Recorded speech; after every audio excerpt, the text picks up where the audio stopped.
So I'm going to go on the pre-season with Manchester United, something I've been doing since 1991 when I was 17, travelling with my mates on Interrail tickets. You could get them in Manchester at the time, let's put it that way, and going to Scandinavia via ferries and travelling around and having the time of our lives, sleeping in train stations or on overnight trains and turning up to venues without any tickets, and life has changed a little since then. But so have pre-season tours. Actually, for a long time, Manchester United stopped going to Scandinavia, but I'm pleased that the team are going back on a regular basis now. So United will play in Trondheim against Rosenborg.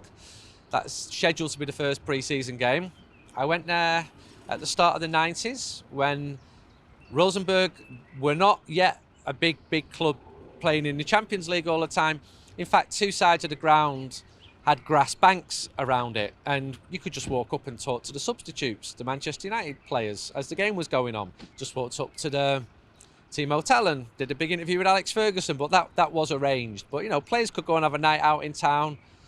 Stuff like that doesn't happen now. Now, Manchester United will play against Rangers in Edinburgh. Big Scottish support for Manchester United, partly historical, partly new. Last season in Edinburgh against Lyon was perceived to be a success. The game was played at Murrayfield, 60,000 capacity stadium in Edinburgh, which is used for rugby union, and it's very close to where Hearts play. But it's a nice city to be in July, and demand for tickets has been good. And then from there, Manchester United will go to the United States.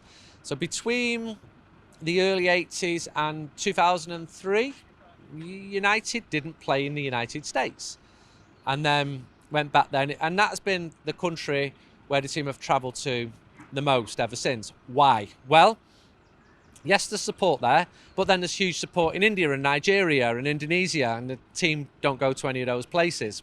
The market there can stand for high ticket prices. So to get Manchester United to play in your town, you need a promoter with deep pockets who's going to pay for that to happen.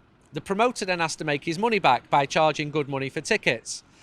That's why the team tend to play in big stadiums in the world's biggest economy. There are other reasons. Many of Manchester United's sponsors happen to be based in the United States, and the Glazers are obviously American as well. And if United are courting new sponsors, then the United States tends to be the best market to do so. Although there have been semi-regular trips to China, to Japan, and to other countries in Southeast Asia. But in America, you also have a very, very popular Premier League product. Interest in the Premier League is booming. Those fans also want to buy shirts, merchandise, and they want proper Manchester United shirts, not counterfeit shirts, which are more popular in some parts of the world. And then there's going to be games against Arsenal in the SoFi Stadium in Los Angeles. Spectacular stadium, maybe even the best stadium in the world. I always say Real Madrid's new one, but you know, an architect might argue against me and say that the SoFi Stadium in close to downtown LA is top. United were going to play there last year, but the contracts were never signed. That's why the team ended up going to Houston to play Real Madrid, where Kobbie Mainoo got injured. So I remember last season going to San Diego. Manchester United were about to play Wrexham. In fact, it was like an under-21s United team.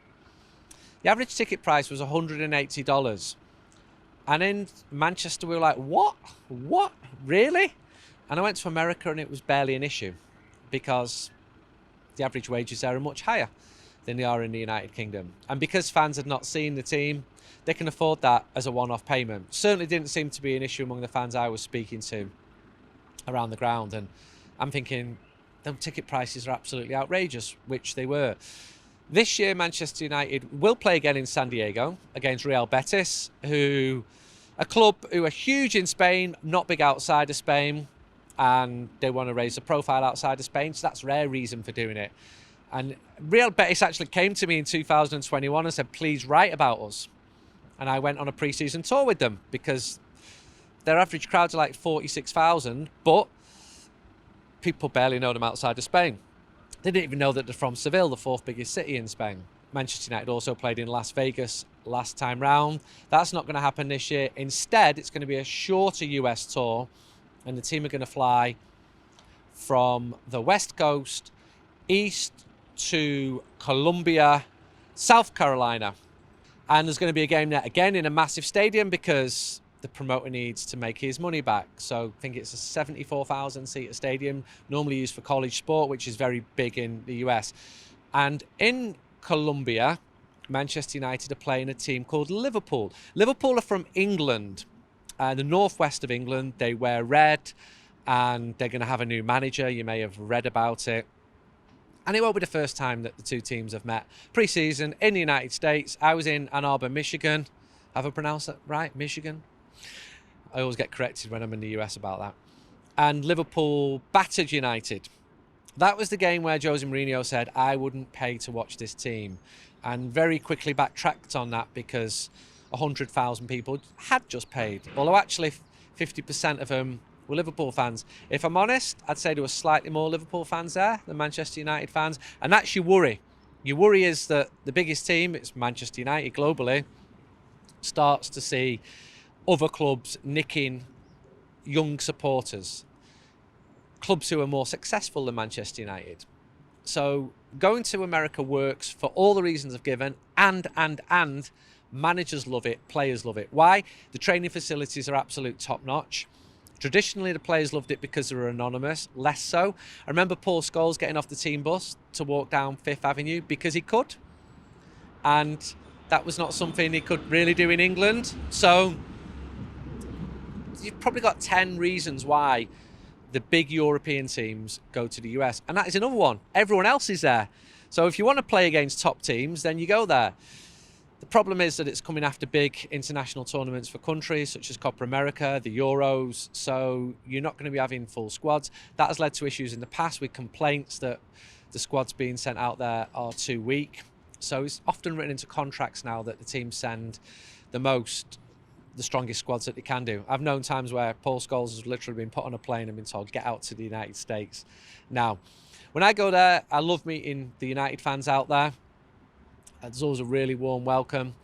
I've done lots of social stuff on the pre-season tours, and you're visiting great cities as well.